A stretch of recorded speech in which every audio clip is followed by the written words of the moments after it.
In this video, I will look with you at three high profitable businesses, and what's make even more interesting, not so many people look at this right now. At the end of the video, I will give you my weekly insight of my portfolio.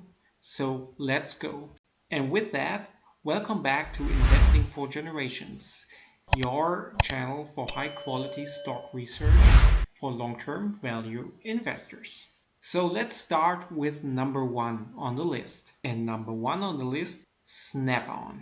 SnapOn is a company who produces tools and have a lot of brands in this niche, and they have a long history. They was founded in 1920 in Milwaukee. They celebrate 1 century of business. They have over 12,000 employees worldwide and a revenue of sales of around 3.7 billion. And what's also very interesting, Snap-on paid consecutive quarterly cash dividends without interruption or reduction since 1939. There are not so many companies in this niche. Worldwide, it's just 18 companies which control 91% of the 51 billion global hand and power tool market. And one of that is Snap-on. Like that, I like these boring businesses which not so many people look at. And so I found Snap-on when I looked through this niche. And Snap-on have customers in a lot of different businesses. They have customers in the automotive sector, in the aviation and aerospace sector, also in the construction and agriculture sector, and a lot of other things. And so there are really widespread. And so this is a very, very interesting business. And so just let's take a look at the financial numbers of Snap-on. Snap-on right now have a market capitalization of a little bit under $8 billion with a PE ratio of 14 and a forward dividend yield of 3%, which make it also very interesting. And the current price is at $145. So when we look at the revenue, in the last 5 years, the revenue grows a lot. And just lately with the pandemic situation, the revenue just declined a little bit. But this is hopefully just for the moment, and they will just recover as the economic will do. And just the same picture we have with the earnings per share. Also here, there's a big growth over the last 5 years. And just the second last quarter are kind of bad, and the earnings per share decline, but even then they are profitable and they earn still then a lot of money. And also when we take a look at the margins, we see that they work on good margins, net margins, very stable around 15 to 18%, which is very nice, and an operating margin of normally around 25%, and also that is very, very stable over time. Then just take a look at the balance sheet. The debt equity ratio right now is at 0.41, which is very low, and just the long-term debt lately rises. This should be not a big problem with a very low interest rates right now, so this is not a big thing of concern, and the debt equity ratio of 0.41 is really, really nice. It just means that the equity is more than double than the long-term debt, as we can see here with the equity of 3.51 billion and the long-term debt of 1.44 billion. So this is a very strong position. And also the current ratio with 3.34 is very, very strong. So this company is quite in a very good position. And it seems like the growth of this business is not yet over. Per Yahoo Finance, the estimate growth over the next 5 years is 10%. So there is a growth at all. And also I don't look so much at it, but when we see it here on the picture, the analyst target price is on average at $156, and so a little bit over the current price of $145. And when we take all of these numbers, the growth rate for the next 10 years in this intrinsic value calculation, and the terminal growth rate of 4% for the second 10 years, and then the discount rate or my expected return of 12%, then we come to an intrinsic value of 153%, very close to the analyst target price, and a current price of $144, around $144. Of course, the market is open, and so this turns a little bit up and down. And so right now we have a margin of safety of 6%, which is not so much. I would say it's on the intrinsic value right now. And a buying range for me would be from $120 and under, because then we would have a margin of safety of 20% to the fair value. And so overall, I would say SnapOn is really a great business. It really seems like it's a great business and is something I will put on my watch list very high, even more because I think not so many people look at that. And this is really something I like. I don't like the stocks with a lot of hype around. I like these boring businesses which just grow over time. And I think SnapOn could be one of that. So this is really high on my watch list. And I just stumbled over it when I read a magazine about the stock market. And they mentioned SnapOn in a just very small article.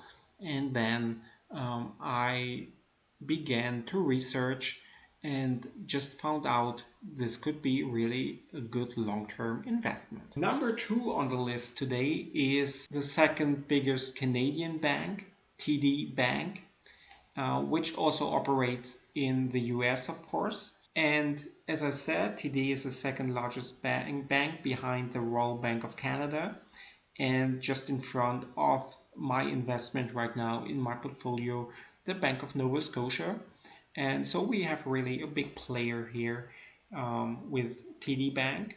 And I like the banking at all because even if we have really difficult times with the low interest rates for banks, for me, the banking business is just a business I understand and it's very simple. And so I'm invested already, as you maybe know, in JP Morgan and also in the Bank of Nova Scotia, which is my biggest position in my portfolio.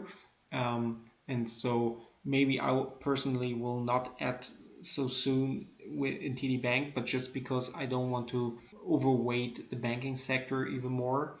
And so this is maybe the only reason I don't will buy into TD Bank somewhere soon. But overall, I can say all these Canadian banks are really, really very, very solid businesses. And TD Bank right now traded at $46 with a market capitalization of 84 million and a PE ratio of 10.33 and a very high and I think very safe dividend yield of 5.25%. And as we can see with TD Bank or Toronto Dominion Bank, the revenue over the last 5 years just grow, and just the last 2 quarters it declines a little bit. But overall we have a strong growth, and so TD Bank, it seems like, have a really good market position in a very difficult times for banks. And also they are work on very high and very stable margins. The net margin all the time is in between 15 and 20%, sometimes a little bit higher. And this is very stable and I like that. And you will find good margins with all of the companies in my portfolio. I like that. I like when the companies just earn money all the time. And so we can see this also with the earnings per share over the last 5 years also grew, and just the last 2 quarters, which was very difficult for all of the economy and also for the banks, the EPS just decreases. And per Yahoo Finance over the next 5 years, TD Bank is estimated to grow 7.48%, which is quite a lot, I think, for a big bank like TD. So I think this is kind of optimistic. And also here, when we have it on the picture, the analyst target price is in average at $64, and so quite a bit over the current price. And also here, when we calculate the intrinsic value, I took a growth rate for the first 10 years of 6% because, as I said, the growth rate per year finance of 7.48% seems a little bit high for me. So I took the 6% for the first 10 years and 4% for the second 10 years. And also my discount rate is almost always the same at 12%. This is my expected return, just for explanation. And you also can find a longer video how to calculate the intrinsic value where I explain all of that a little bit more, a little bit deeper. Just on my playlist or here up on the screen, you find the link to this video. And when we calculate that with the EPS of the trailing 12 months of $4.52, we come to a fair value of $51.54 to a current price of around $46. And so we have a margin of safety of 11%. And I think TD Bank should be a great investment over the long term. For me, it will be interesting from $40 or under, and maybe more under, because as I said before, I don't want to overweight the banking sector. I already have JP Morgan, Bank of Nova Scotia, and also a little bit of Wells Fargo. I don't know. I think TD Bank is a great business, but just because I'm heavily invested in banks, maybe not for me at this time. Even if I think if you look through all these numbers, maybe TD Bank could be the best player in the Canadian banking sector. And last but not least, number 3 on the list today is Gentex. Gentex is a technology company, and they develop and manufacture custom high-tech electronic products for automotive, aerospace, and commercial fire protection industry.